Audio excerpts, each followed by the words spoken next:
আসসালামু আলাইকুম প্রিয় দর্শক। সরকারি কর্মচারীরা তাদের পূর্ব নির্ধারিত কর্মসূচি অনুযায়ী শহীদ মিনারে একত্রিত হয়েছেন। ওখানে একত্রিত হয়েছেন সরকারি, আধা সরকারি, স্বায়ত্তশাসিত বিভিন্ন প্রতিষ্ঠানের যারা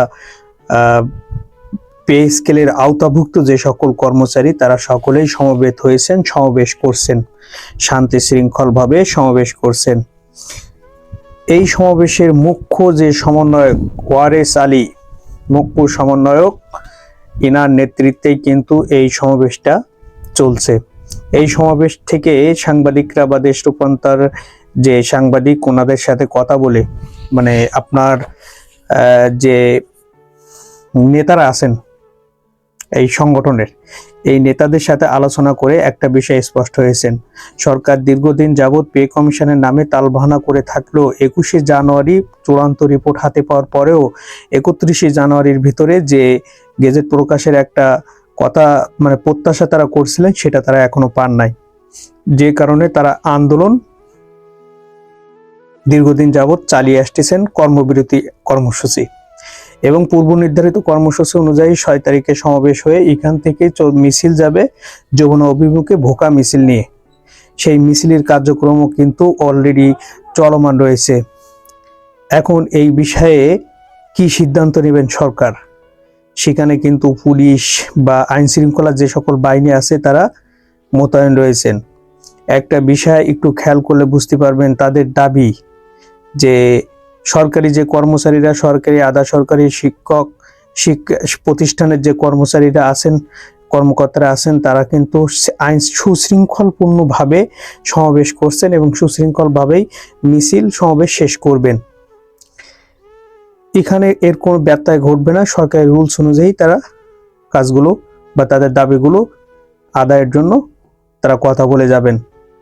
কিন্তু সরকারের পক্ষ থেকে এখনো কোনো প্রকার দৃশ্যমান কোনো বক্তব্য না থাকায় বা প্রত্যাশা না থাকায় তারা কিন্তু এই আন্দোলনকে এক প্রকার জোরদার করছেন, জোর দিচ্ছেন।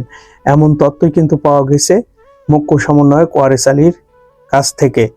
তারা চায় যে নবম জাতীয় পে স্কেল, যেটা ন্যায্য এবং অধিকার, কর্মচারীদের দীর্ঘদিনের প্রত্যাশা, দাবি, তাদের মানবতার জীবনকে অতিবাহিত করার জন্য এই পে স্কেল অত্যন্ত গুরুত্বপূর্ণ।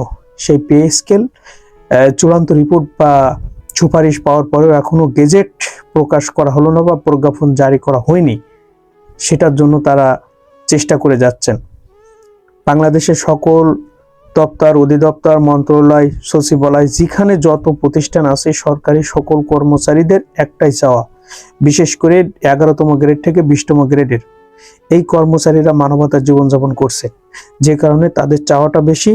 এবং এই কর্মচারীরাই কিন্তু বাংলাদেশের, আপনি সরকারি বলেন, আধা সরকারি বলেন, স্বায়ত্তশাসিত বলেন, এমপিও, শিক্ষাভুক্ত, যে সকল যাই বলেন না কেন, এরাই কিন্তু বেশি। সেক্ষেত্রে তাদের দাবিটা যৌক্তিক, ন্যায্য। কারণ দ্রব্যমূল্যের সাথে, জীবনযাত্রার মানের সাথে খাপ খাওয়াতে গেলে নবম পে স্কেল অত্যন্ত জরুরি। আমরা আশা করব যে সরকারি কর্মচারীদের যে দাবি আছে, এটার বিষয়ে মাননীয় প্রধান উপদেষ্টা ডক্টর মোহাম্মদ ইউনূস, যিনি এই সরকারি কর্মচারীদের নবম পে স্কেলের আশ্বাস দিয়েছেন বা নবম পে স্কেল দেবেন বলে পে কমিশন গঠন করে চূড়ান্ত সুপারিশ নিয়েছেন, উনি এটা সুরাহ করবেন এবং উনি এর সুষ্ঠু একটা সমাধান দিবেন, এটা আমরা আশা করি। কর্মচারীরা যে রাস্তায় নেমে আসছে, কখন মানুষ রাস্তায় নেমে আসে, মানুষগুলো কখন রাস্তায় নেমে আসে, এটাও তিনি বুঝবেন কেন তারা রাস্তায় নেমে আসছে। তো আন্দোলনের চলমান রয়েছে, দেখা যাক কি হয়। পরবর্তী সংবাদ পাওয়া পর্যন্ত আপনাদের জানাবো অবশ্যই। ততক্ষণ ভালো থাকেন। আসসালামু আলাইকুম।